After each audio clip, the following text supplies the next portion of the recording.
പിതാവിന്റെയും പുത്രന്റെയും പരിശുദ്ധാത്മാവിന്റെയും നാമത്തിൽ വ്യാപിച്ചു വന്ന ജനം മോശയ്ക്കെതിരെ ആവലാതിപ്പെട്ട് ചോദിച്ചു, നീ എന്തിനാണ് ഞങ്ങളെ ഈജിപ്തിൽ നിന്ന് പുറത്തേക്ക് കൊണ്ടുവന്നത്?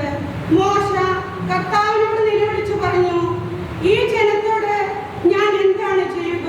എന്റെ കഷ്ടതയിൽ ഞാൻ കർത്താവിനെ വിളിച്ചപേക്ഷിച്ചു, അവിടത്തേക്ക് ഉത്തരമരുളി. പാതാളത്തിന്റെ ഉദരത്തിൽ നിന്നും ഞാൻ നിലവിളിച്ചു, അവിടെ തന്നെ നിലവിളി കേട്ടു.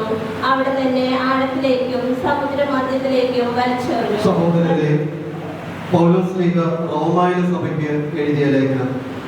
മിശിഹ മരിച്ചതിന് ശേഷം പിതാവിന്റെ മഹത്വത്തിൽ ഉയർത്തെഴുന്നേറ്റതുപോലെ നാം പുതിയ ജീവിതം നയിക്കേണ്ടതിനാണ് അവനോടൊത്ത് സംസ്കരിക്കപ്പെട്ടത്. സമാധാനം നിങ്ങളോട് കൂടെ. കർത്താവിന്റെ ദൂതൻ സ്വർഗ്ഗത്തിൽ നിന്ന് ഇറങ്ങി വന്ന് കല്ലുരുട്ടി മാറ്റി അതിന്മേൽ ഇരുന്നു. ദൂതൻ സ്ത്രീകളോട് പറഞ്ഞു, ഭയപ്പെടേണ്ട, ക്രൂശിക്കപ്പെട്ട യേശുവിനെയാണ് നിങ്ങൾ അന്വേഷിക്കുന്നതെന്ന് എനിക്കറിയാം. അവൻ എവിടെയില്ല, താൻ അരുളിച്ചതുപോലെ അവൻ ഉയർപ്പിക്കപ്പെട്ടു.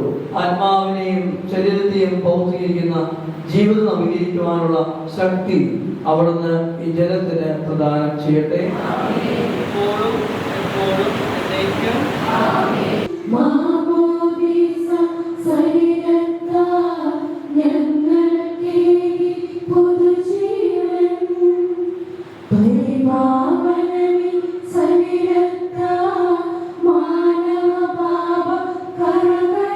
ഞാൻ ലോകത്തിന്റെ പ്രകാശമാകുന്നു. എന്നെ അനുഗമിക്കുന്നവൻ അന്ധകാരത്തിൽ നടക്കുകയില്ല.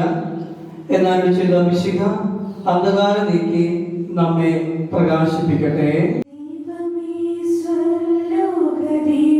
പ്രിയ സഹോദരരെ, നമുക്ക് ഒരുമിച്ച് സഭയുടെ വിശ്വാസ രഹസ്യങ്ങൾ ഏറ്റുപണിയാം. പിതാവും ദൃശ്യവും അദൃശ്യവുമായ സകലത്തിന്റെയും സൃഷ്ടാവുമായ ഏകദൈവത്തിൽ വിശ്വസിക്കുന്നു.